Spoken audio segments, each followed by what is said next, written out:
বৃষ্টি ও ঝড়ের তাণ্ডবে ব্যাহত ভাঙড়ের রাস্তাঘাট ও বিদ্যুৎ পরিষেবা। গত সোমবার রাত 12টার পর থেকেই চলছে বৃষ্টি ও ঝড়ের তাণ্ডব। তারপরেই একনাগাড়ে চলতে থাকে ঝড় বৃষ্টি।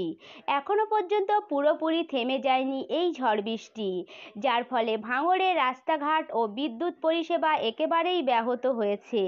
ভাঙড়ের রাস্তাঘাট বরাবরই খারাপ। রাস্তা সারাইয়ের দাবিতে কোনো ছাত্ররা, কখনো গ্রামবাসীরা পথ অবরোধ করে, তথাপিও রাস্তা সারাইয়ের কোনো সুরাহা মেলেনি। তবে এবারে ঝড় বৃষ্টিতে যে রাস্তাঘাট চলার একেবারে অনুপযুক্ত হয়ে পড়েছে তার বলার অবকাশ রাখে না।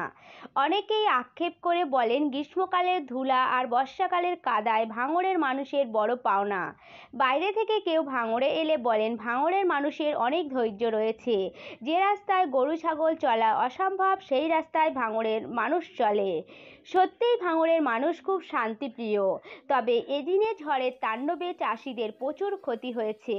গাছপালা ভাঙচুর ও বিদ্যুতের খুঁটি ভেঙে বাড়িতে পড়েছে এবং রাস্তাঘাট নর্দমায় পরিণত হয়েছে।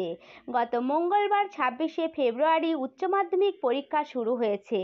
ভাঙড়ের যে সমস্ত ছেলেমেয়েরা উচ্চ মাধ্যমিক পরীক্ষার্থী, বিদ্যুৎ লোডশেডিং থাকায় পরীক্ষার জন্য ভালোভাবে প্রস্তুতি নিতে পারেনি বলে জানিয়েছে অনেকেই। বরাবরই ভাঙড়ের বিদ্যুতের সমস্যা দেখা গিয়েছে। একদিকে রাস্তাঘাট যেমন অনুন্নত, অন্যদিকে বিদ্যুৎ লোডশেডিংয়ের জন্য দুর্ভোগে পড়েছে ভাঙড়ের সাধারণ মানুষ।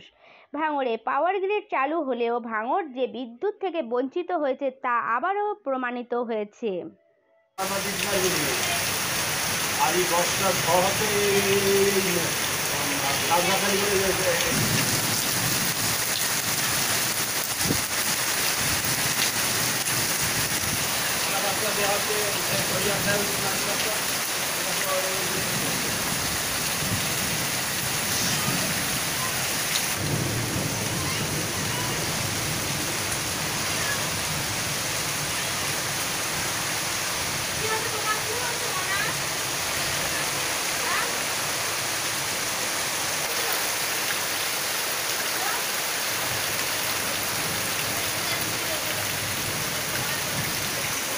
Oye, a ver, tu cuadrado, a ver, nada más.